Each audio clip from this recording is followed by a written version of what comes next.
how's it going? It's your boy Steve Vlogs. Hope you're well, and I'm hoping that you've had a good Christmas. So this is a link on to identify, not fake product as such, but more on the lines of resealed packs. Now you're thinking, resealed packs? What do you mean? So, fucking dog. Fuck off. Fuck off. Fuck off. Fuck off. Sorry. So when I say reseal packs, what I basically mean is, for an example, Vivid Voltage, my favourite expansion of the Sword and Shield set. So for example, Vivid Voltage, the best expansion of the Sword and Shield set.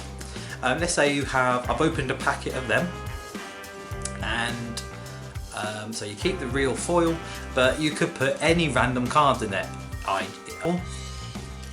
Some cards from Darkness Ablaze, from the newer Pokemon sets, or even G.I. Joe cards or Yu-Gi-Oh cards. I think surely people can't do that, and it does happen quite a lot.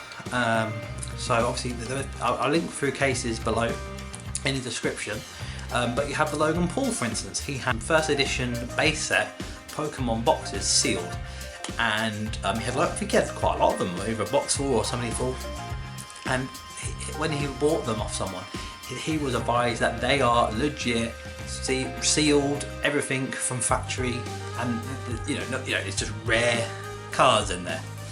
And turns out when he opened them, they weren't that at all. They had been resealed and they'd been boxed with G.I. Joe trading cards, which was a massive case going on, or a massive investigation. And it does happen, unfortunately. So, I mean, this is not much new information I could give on this, apart from these kind of things. So I don't know how many of you are like myself and quite new. I think I've been collecting Pokemon cards for like 2-3 years now. And I've only just recently stopped. What I can say is, go back to the basics. So go back from video 1, trust your seller. Know where you're buying them from, like Amazon, Argos for instance, somewhere you can trust basically.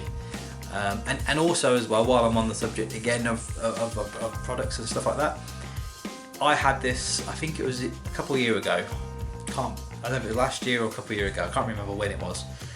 I saw a Pokemon product in ASDA. It was unsealed, as in like you get that plastic shrink wrap around it, and then you've got sealed packs inside. Well, the sealed shrink wrap that was normally around the tin wasn't on there. It had been removed. But I opened the box because I was curious of buying them, and all the packs were sealed, not opened, sealed. So I took the risk and bought them, but beforehand I said, can you give us a bit of discount? And I think they were like 20 quid. We got about 16 quid or something off them, not 16 quid off them, sorry, like a couple of quid off them to make it £16. So I bought them, and lucky enough, they actually did have some decent hits in there, some rare cards.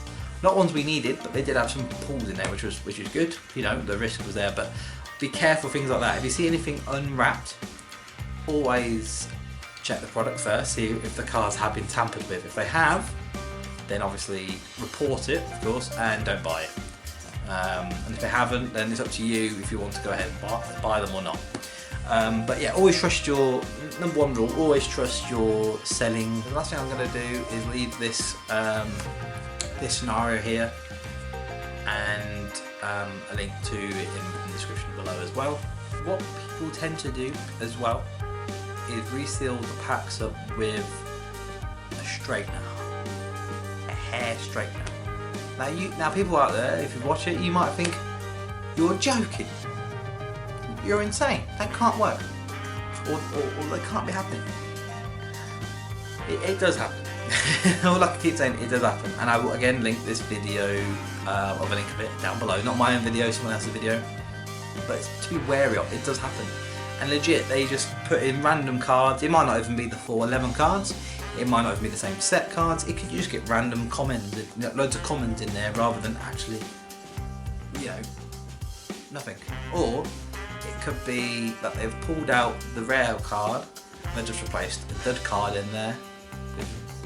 People do this scam, and they literally just reseal it with a hair straightener. It's really upsetting because it does destroy the Pokemon committee and how low it's like everything, like how low can people go to scam innocent people buying a product that they love? But it does happen. Again, I thought I'd make this more open to people, because people kind of, what I hate to see, and it keeps happening so much, and I said it in the first one, they join a group and they go, oh, is this card fake? Is this box fake? Is this pack fake? And they don't understand if it's fake or not. And not being funny, most people probably don't know in the group anyway, and if they do, it's from experience. But at least if I kind of cover them kind of scenarios and go through what people can do, then they've got an idea how to stop themselves from being scammed in the future. And I want to help the community. I love Pokemon. I love Pokemon. But Pokemon themselves, in my eyes, are destroying the collecting of cards, because yes, okay, they are rare. And I think I mentioned in my last video as well, which is quite upsetting, Pokeprice, I think I mentioned that, where I had all my sets as well as duplicates. I don't know when, but previously this year, must have been this year or a couple of months ago, Pokeprice have actually stopped.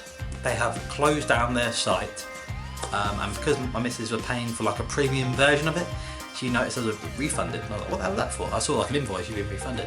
They've actually closed their site down. I think it said, I think if you go on the website, it says like, oh, from personal issues and stuff like that, we can't keep doing it.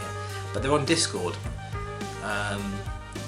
which I don't know how that works. I've not even bothered to look them up. I need to, because that's, you know, our money and unprized possessions are there. It's just a shame. So yeah, I thought I'd put that in there. You know, but that's the problem why I have also stopped collecting Pokemon. Pokemon themselves have made collecting cards harder and more repetitive. Like, you can't release a set in my eyes, a set every 6 months and expect everyone to jump on it. The next set. You spend, I'll be honest, I've spent loads of money on Pokemon. Just trying to pull, like Champion's Path for instance. Champion's Path, I have spent so much money on trying to pull a Zard or whatever, Rainbow Zard. I still haven't pulled the Rainbow Zard. And I bought loads of BTBs and loads of stuff. I just have not collected it. And that's the annoying thing. And then obviously, if it was an annual thing, I think that's where it will change the boat for more newer collectors. Younger generation, older generation, that's what it should be. Being an annual thing rather than every 6 months. I would prefer that. That would be a nice little, that gives you enough time to collect in the year, at least a set more. But they just rinse, repeat every 6 months. I mean, give them credit, that's down to them, that's their business, that's their product to do. But I just feel you've kind of turned me off Pokemon for that reason, and collecting the cards, sorry, for that reason. And I think it's quite upsetting. I'd love it to be annual. Like, with just be safe and cautious when buying products, Pokemon products, because this can happen. And we're always here to support each other. So yeah, I hope you enjoyed the video. That was the video. Give it a like. If you are new around here and you do want to see some more Pokemon content videos, because I know there's loads coming on the way soon, then please hit the subscribe button, and yeah, comment what you think to all these scams and things that go on, and your review of Pokemon. How do you feel about them being every 6 months a new set and maybe not an annual thing?